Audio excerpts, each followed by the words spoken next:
জামালপুরের মাদারগঞ্জে নদীতে ডুবে ভাইবোন সহ ৩ শিশুর মৃত্যু হয়েছে।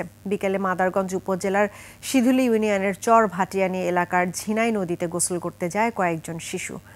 গোসলের এক পর্যায়ে পানিতে ডুবে নিখোঁজ হয় ৫ শিশু। ফায়ার সার্ভিসের ডুবুরি দল ঘটনাস্থলে গিয়ে পলি আক্তার ও তার ভাই আবু হাসান এবং সাবেরা আক্তারের মরদেহ উদ্ধার করে। তাদের বয়স ৮ থেকে ১২ বছর। রাত হয়ে যাওয়ায় ফায়ার সার্ভিসের কর্মীরা উদ্ধার অভিযান স্থগিত করেছে। এখনও ২ শিশু নিখোঁজ রয়েছে বলে জানিয়েছে ফায়ার সার্ভিস। ৫টা ১০ উদ্ধার কাজ আরম্ভ করার পরে আমরা